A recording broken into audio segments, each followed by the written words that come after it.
If reading fluency looks different for you or a struggling reader you may know, there may be a neurological or brain-based reason for this, and it still has nothing to do with laziness or a motivation problem.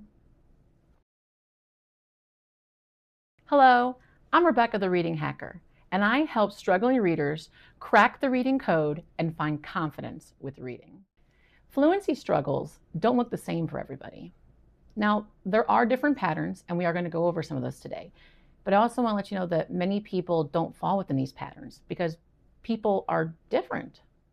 And fluency reflects how we process language, not effort. And so that's a very important thing that we need to go over. As a review, always, fluency, and I've talked about this previously, has to do with accuracy, rate, and prosody. See, I pronounced it correctly that time. We've talked quite a bit about fluency. So now we're going to talk about fluency in something called neurodivergence. And the word neurodivergence means that the brain works a little differently. It's not broken. It's not working incorrectly. It just works a little differently. And yes, there are many, many strengths to people who are neurodivergent. And I will be making a video about that at some point as well. But I wanted to stay within the fluency kind of area since we've been talking about that recently. Neurodivergence can affect attention, language, learning, and communication. I mean by affect, they just make it different. So it processes different in the brain. Different neurodivergent profiles tend to affect reading fluency differently. So today, we're going to go over dyslexia, ADHD, and autism, and how fluency works with them, and ways that we can support those neurodivergent learners at home and in the classroom. All right, so going into neurodivergence, we're going to talk a little bit about the brain because each of the three types we're going to talk about today are impacted by different parts of the brain. Now, I know that we've talked about the simple view of reading, word recognition times language comprehension equals reading comprehension. And that is still true, but we're going to go a little bit more into the nitty-gritty of the brain and how that works. So, reading. In order to read, your brain uses something called a four-part processor in the brain.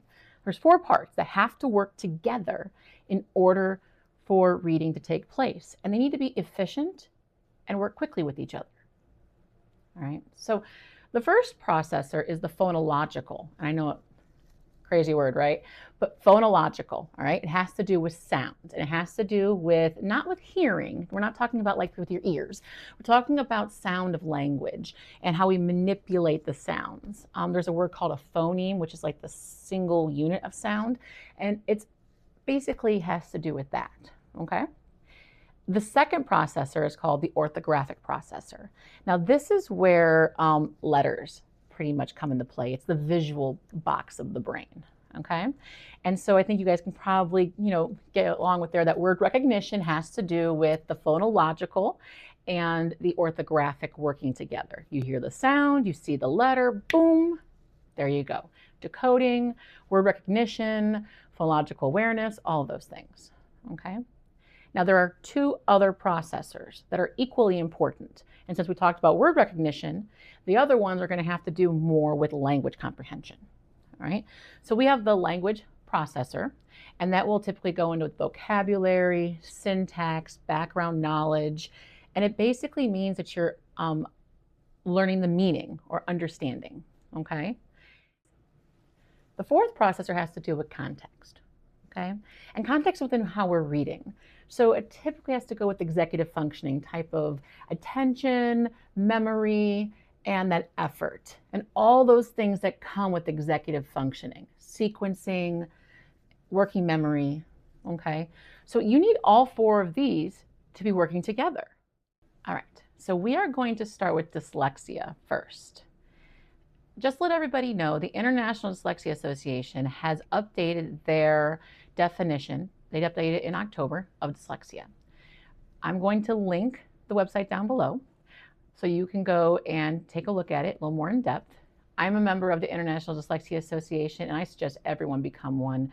They do so much good for people. I am going to read part of it because I want to touch in on it. And since it's so new, I have to read it.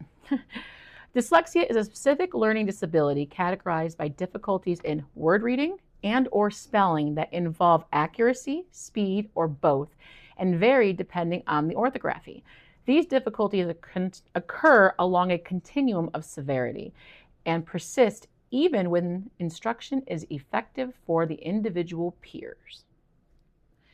One of the things I really wanted to point out about this is that it's a continuum. So you're going to have some people who have significant issues and then some people who have more milder symptoms, all right, when it comes to that. And people who have dyslexia, their processors that they deal with most would be the phonological and the orthographic. So phonological has to do with those sounds, and orthographic has to do with the letters.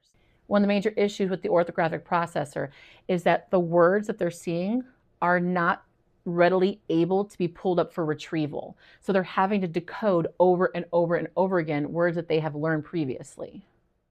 The word storage system basically has some issues, okay? Now, people with dyslexia typically will have decent or above average language comprehension processors. Good vocabularies, understanding when read to, but I do want to preface this part right here. We're saying typical, so it's not everybody, okay?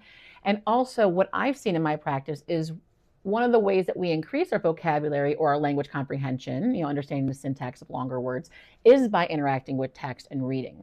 But unfortunately, people with dyslexia, they can't interact with that text. And so when they don't, their vocabularies and the sensitivity to the syntax do not grow either. So it's very important for people with dyslexia to be read to listen to audiobooks, to continually work with language so they continually strengthen that language processor because it is a strength for them.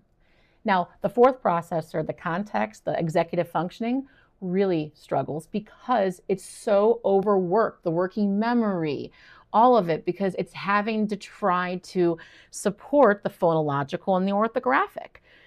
So that's kind of where the breakdown kind of happens there. What's really important to point out is that people with dyslexia are not going to improve just by having repeated readings, okay? Timed readings, repeated. There's ways we can support with fluency with that, but that's not only what they need. What they really need is structured literacy, systematic and cumulative, explicit phonics instruction, repeated over and over and over again. Very important. And it has to have a phonological a part of it as well, because we have to increase both of those processors when it comes to fluency. Because remember, fluency is accuracy, rate, and prosody. So if the accuracy breaks down for people with dyslexia, then their rate isn't there. And then there's no prosody because they can't, the working memory is having issues keeping track of that. So they can't make the meaning. So it's basically like a domino effect when it comes for people with dyslexia. Moving on to ADHD and how that is impacting fluency. So ADHD really impacts the context or the executive functioning processor. Now, I want to go over exactly what executive functioning is because we use that word a lot. It's thrown around all the time, okay? And there's a lot, so I'm going to read it from it, all right? Don't judge me. So we have sustained attention, staying attentive, all right? ADHD, pretty much know about that. Selective attention, knowing what to pay attention to. Working memory, something called cognitive flexibility. And this is the ability to go from maybe simple to hard or literal to inferential, being able to switch between tasks, all right, quickly. That's the point of that. Lack of control, self-monitoring, that's that thinking about your thinking. We'll use that word metacognitive. Do I understand what I'm reading? Do I need to read this sentence over again? Planning, all right? What do I need to read exactly? What am I looking for? What's the point of all this? What am I supposed to do? And a lot of that has to do with sequencing, putting things in order. What's the beginning, middle, and end? All right? Task initiation, just getting it started. When dopamine drops, then the want to do things is just a big struggle. Effort regulation and emotional regulation. I don't want to keep doing this. And the emotional regulation is a part that most people don't know about. And that is being able to fight through your emotions. So think of it like this. You're reading something very hard and you're like, oh, this is rough. I feel stupid. I can't do this. I don't want to do this. Executive functioning kicks in and goes, you know what? I have to get this done. This is getting me from point A to point B. If your executive functioning is not exactly working all that well, it goes up and down. So I want you to think of the executive functioning or context processor as like the boss, the control center. Think of it like mom. And mom is in charge of the other three: phonological, orthographic, and the meaning processors, and making sure that they're working together, getting along nice, everything's going okay. And remember, when mom's out of the picture or nobody's watching, the three can kind of have some issues with each other. So that's really the point when it comes to ADHD. Is it's not a point of do they have the decoding and phonological skills. It's being able to coordinate those with the meaning and understand. So a lot of times kids will be skipping words, skipping phrases, losing their place, not understanding what they're reading. Prosody gets impacted quite frequently because they skip periods. They're just reading the words. There's no meaning in it. It's monotoned, or they're just not focusing as they're going. It's not getting in. And the working memory is overloaded because the working memory is trying to make up for all the issues that's going on. So when we have something called cognitive overload, that's mental overload, it tends to look a lot like giving up, not being attentive, not starting tasks, not wanting to do things. And it can be quite the struggle. And I want to introduce something in here as well. Now there's going to be a word called comorbidity, and that means the ability for two things to happen at once. So the comorbidity rate of dyslexia with ADHD is, I'm going to look at the number real quick so I can say it exactly, 25 to 40% of people with dyslexia may qualify for ADHD. So I want you to think about that, all right? So not only do you have mom, executive functioning, context processor, coming in and out, being inconsistent, you also have the orthographic and the phonological having issues and not having the skills. So you actually have to come at intervention from like two ways. A lot of times these are those kids, and not all the time, but a lot of times these are those kids that, they struggle with breaking down the words and they also struggle with meaning. All right, now we're going to move on to autism and fluency. And I want to be very clear here. Autism is usually done on a spectrum, all right? So I'll typically say, and this is with any person who's neurodivergent, you've seen one person with autism, you've known one person with autism, because it's different for different people, all right? So some of the things I'm going to point out here, they're not for all people with autism, okay? So autism, we typically look at as a social communication difference. And that's really where it is, because I really want to make sure that we're not saying that there's a breakdown here, because that's not the correct way to describe this, all right? So we have the four-part processor. We have the phonological and the orthographic. Typically, people with autism will be fine with those, okay?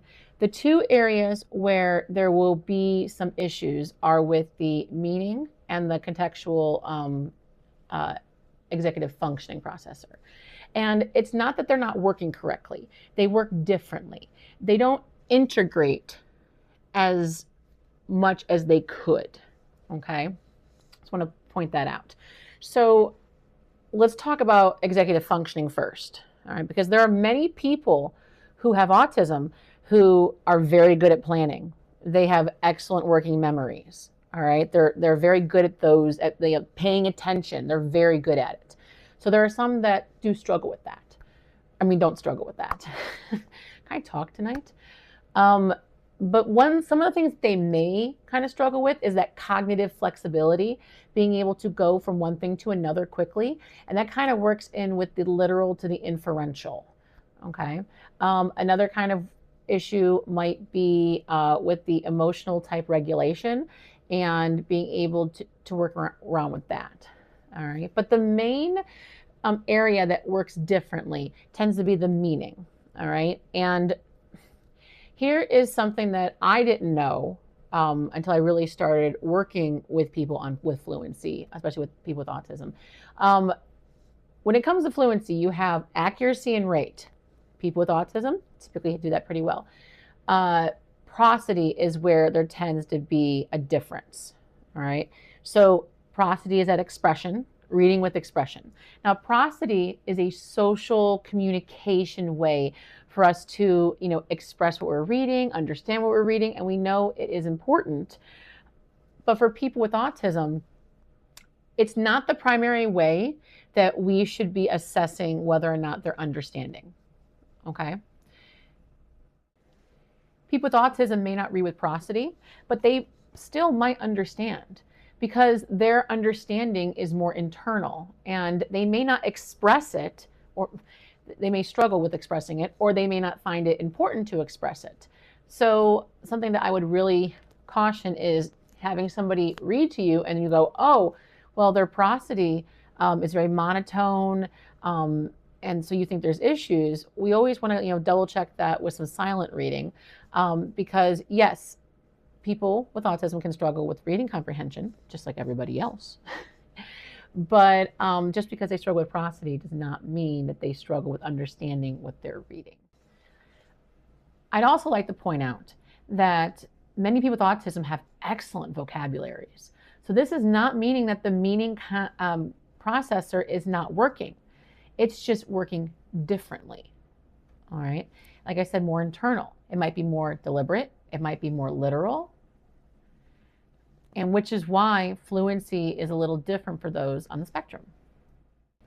So one thing I do want to point out is that the comorbidity, remember that means happening at the same time, for people with autism and having ADHD, I'm going to give you some of the numbers on that one, are about 30 to about 50%. So if you have somebody who has autism and they also have ADHD, that's going to intensify the issues with the executive functioning processor. So I'm just going to put that out there with that. And also, if you have somebody who has autism, ADHD, and dyslexia, which can happen, percentages would be 25 to 40%, then that's somebody who is struggling with all 4 of the processors. Okay, so your intervention, the way you're going to approach it, is going to be a little different. Hey, I just want to take this moment to say that for each of the neurodivergent types that we went over so far, that it has nothing to do with intelligence. It has nothing to do with not having empathy or not having control over yourself or any of that. Okay, and people who are neurodivergent can learn to read. We're just talking about the differences on how we support those who struggle with reading, or mainly struggle with fluency. That's what this one focuses on. Okay, I just want to make sure that we took a second to say that. All right. All right, so what we're going to do now is I'm going to give you some actionable things you can do either at home or in the classroom to help support fluency for each of these types of neurodivergence. Now, I'm going to give you one for each. I will do future videos where I go a little more in depth on how to support those type of learners, but I want to give you something today that you can walk away with, okay? And I really think you probably understand, you need to understand that fluency support and practice needs to be different based on what the needs of the child are, and depending on which processor is hindering the fluency. So let's take dyslexia first off. We know the orthographic and the phonological processor are not working very well together. So what a parent or a teacher can assign for homework, that can be done 5 minutes. And there's 2 ways you can do this, all right? Typically, whatever you're working on or whatever there's a struggle with the type of letters the child is struggling with, let's do some practice with letter sounds together, all right? So what you can do is you can get some note cards. This is the old school way, all right? And you can write the alphabet, or if they're working on vowel teams or control, on those cards, okay? And this is actually part of something called an Orton-Gillingham lesson. It's called the drills. I'm going to give you just a couple parts of it. We're not going to do the blending part today because I really want to show you how to do that at that point. But what you would do is you hold up the card and have the child say, or student say, the sound, not the letter, the sound, all right? Correct it if they are having a struggle with that. And typically in Orton, what we'll do is we'll have them write it, saying the sound to kind of reinforce that. And you'll go through with that. Now, I will tell you this.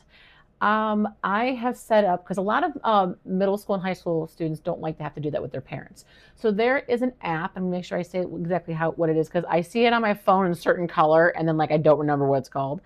It's the Letter Sound A to Z All About Reading app. It's free. I know it's on an Apple, but you can have an Apple phone, but I have an Android, and so it's free. You can download it. And the great thing about this is that it shows the whole alphabet, and it shows Q and U together, which I get so excited about. Those of you who teach phonics, you know why. And when you hit the letter, it says just the sound, which is great. Now, this only does the letters A to Z. All right. So if you're working on vowel teams or R controls or anything of that nature, it particularly wouldn't be used for that. But the way I would do this is you would show the card, or you'd show the letter, and they'd have to say the sound. And then they can double check themselves on the phone by hitting the letter and it says the letter back, or you can as a parent or as a teacher say what it is back. Now, if you want to do something extra, and I said I'd only give you one, but I'm going to give you a second one for this. What you can do is you can hit the sound, or you can say the sound and have the person write the letter or letters that make that sound, okay? Putting a little bit of encoding in there. Those are two of the 3 drills that are typically done in Orton-Gillingham, which is a way of teaching struggling students. And a lot of people with dyslexia have had that kind of instruction. And what's great about it is because you have to repeat it over and over. So if you did it every night or every 3 or 4 times a night, and 5 minutes, we're not talking doing this for 15, 20 minutes, okay? 5 minutes, just to help make those patterns more solidified in the brain, okay? Now, for ADHD, we are focusing on sustaining attention and really supporting the cognitive overload. All right, so I would probably be focusing more on rate to prosody, but that's just me. You can also focus on accuracy, because sometimes they'll skip words. I would get a short passage, and you can chat GPT your life. Let me just tell you, okay? And pick something the student enjoys, and together, either at home or in the classroom, all right? You can do something called choral reading, where you read together. And then you can also do something called partner reading, where they read to the person they're working with. If they're in the classroom, they read to a partner, and the partner kind of checks the other person as they're going. But what I really would do is I would sit down and I would first off circle all the periods and circle all the commas. And I teach students to take a breath at that point, all right? That they're supposed to tell you to chill. Chill it out, all right? If you want to take it a step further, you could have them go and underline the who and the what in each sentence. But if you don't want to get into all that, that's fine. Just having them circle the comma and the period, so they take a breath. Because they need to know that punctuation gives that pause, all right? Because we don't want them reading like a robot straight, really fast, okay? So that's a kind of way to support in that way. And again, 5 minutes. This is not something that's going on for a while. Because remember, we want to really take care of that cognitive overload. Now, for people with autism, what you can do is very similar to the what I've said for ADHD. Take a passage, and it can be something that they enjoy, okay? And you can do some of the same things. Have them circle the periods and the commas and make sure they're pausing at those times, because we want to make sure they're not reading straight through. Remember, prosody shouldn't be the focus, but modeling it is very great for them. Read alouds are very good for people with autism with that. And reading with expression, okay? Showing them how that works. You could also do echo reading, where they mimic you. So you read the sentence and then they mimic you, and they read it in the tone of voice. But remember, we're not hardcore pushing it, because we know that students or people who have autism can have excellent comprehension and just not really have the greatest prosody. So that's something we're really going to have to kind of focus on. And actually something I would probably do in my own practice, and this is just me, I would probably figure out if there is a comprehension issue. And if there isn't, I wouldn't focus so much on prosody. I would just focus on just consistent reading to help, and keep improving that vocabulary. But there is an issue with understanding. Then I would go a little bit more into prosody, and but not to the point of where it's stressing them out. Okay. So like I said, for people with autism, we can do that echo reading. You can do the choral reading like I suggested with ADHD. And I can model those in a future video. If you want to make a comment below and let me know if you want to see any of that stuff modeled, I can totally do that. And I am going to be I am going to be doing a video on how to support people with dyslexia at home, because there's many things parents can do to help support that. And that's what this channel is for. This channel is to give parents and teachers the why, and also to give you actionable things you can do to help practice and to help support struggling readers. Hey, very important, want to make sure I point out what you should not do if you're practicing fluency. First off, don't focus on speed. Don't go, come on, faster, faster, faster. It's not going to help, okay? Also, don't push through fatigue. If there's cognitive overload already, don't do it. Remember, if a person has autism, you're not pushing that prosody, okay? And also remember, we are correcting when we're working with fluency, but we also have to do it in a supportive way, all right? Don't expect fluency to look the same across all readers. And most important, a child is not lazy if they do not want to practice their fluency. It might just be that they're cognitively overloaded at the moment. All right, so really try to find out that why. Remember, fluency can be practiced and it can be built, but all interventions should match the needs of the learner. If we don't do that, the intervention is not going to do very well. When you have clear information and the right tools, reading can become teachable again. So go ahead, crack the code, and unlock the reader.